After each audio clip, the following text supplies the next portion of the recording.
Working during your golden years, an estimated 56% of American adults plan to work in some capacity even after they retire.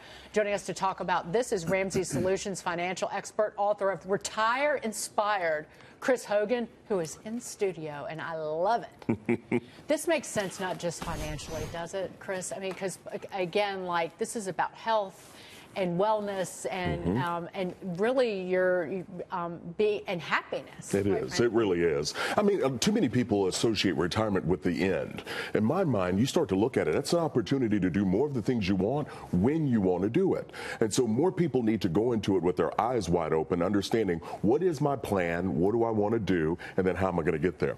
Steve, go ahead. Oh, sorry. So we hear retirement and people think 65, right? But is that really even the case now? I think when I start to see retirement, it seems more like a 70 or, you know, it's starting to get to that age range. What is actual retirement and how should people start looking at it? Well, I talk about it in my book, Retire Inspired. Retirement now has nothing to do with an age. It has everything to do with a financial number. So I'm trying to get millennials to really wake up and look at this, start to utilize their 401ks like never before, which will put them actually in a position to be able to retire in their 50s, right? Instead of having to work till they're 70 or 80.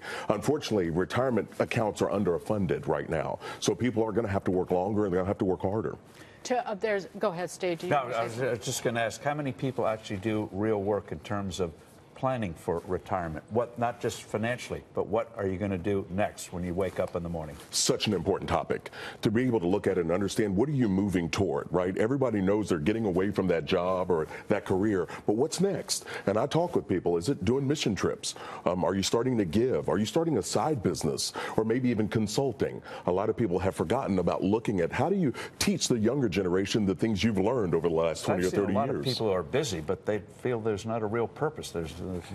Things aren't connected. Yeah, and no, you're right. And unfortunately, a lot of depression can rise if people don't feel connected to what they're doing or they don't feel like they have a purpose. I think for so many people who are young, the idea of being able to retire sounds really good, because I talk to so many millennials right now who are having a hard time buying a house. They're having a hard time getting out from under their college loans. So what are sort of the steps that you'd put in place for young people to, you know, to get through those repayments of loans and then to start really planning for their retirements? Well, the first step is let's acknowledge, you hit the nail on the head talking about student loan debt.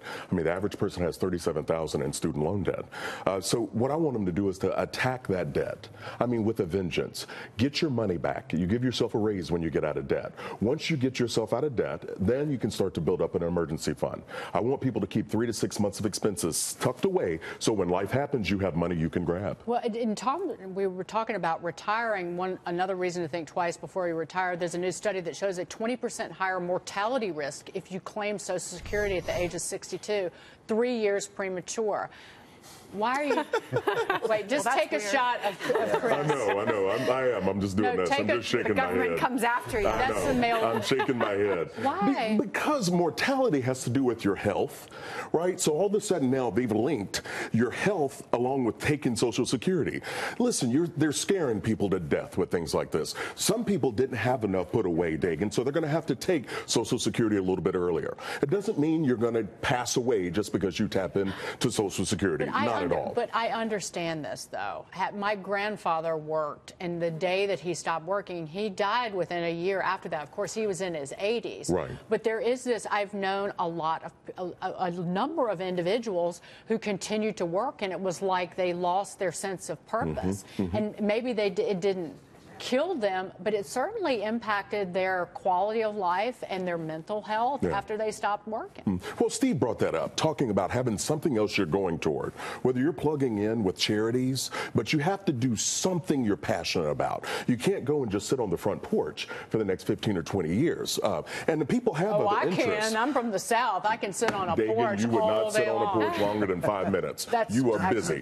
But a lot of people, I think, when they start to think about what can I do, talking with other people, networking, and pursuing some things you're passionate about, it'll still keep you engaged and excited. Real quick, the tax plan could make people think twice about where they spend their golden years. What are the best states for retirement? I've always said this: pick a state that has low health care costs, a good access to health care, lower health care costs. But what do you say? Well, I would say just do your homework so you can look at it and understand. Wyoming keeps popping up from health care costs, property taxes. I've been to Wyoming. It's cold. It's cold, No state income tax. No state income tax in Tennessee, Florida, Michigan, all those places. But do your homework and understand where's your quality of life going to be best. And that's typically associated with where do you have family, right? When we get older, we want to spend more time with family and grandkids. So know those options. You need people to take care of you, too. Well, you're not supposed to say that. You want to love on them. Yes, I'm saying that if your relatives are moving to your awesome state of Tennessee, yes, they're really hoping you're going to help take care of them because they didn't save enough money when they were Which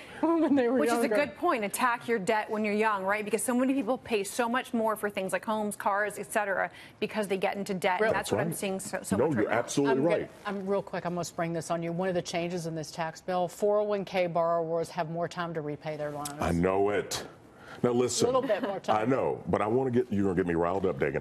Listen, don't touch your 401k. You put that money away to be able to live your dreams. Don't tap into it. Leave it alone. There are all kinds of penalties associated with it, and it's not worth the stress. The way to grow money, Dagan, you all know this, time and compound interest. So let the money sit there and leave it alone. You still have to repay the loan if you leave the company by the day you file your federal tax returns. It used to be 60. You only had 60 days after the departure. I'm saving that argument for another day. Chris Hogan, thank you. I had to work that in there. Good to see you. Good to see you. Thank you, guys. Happy holidays, my friend. Happy holidays.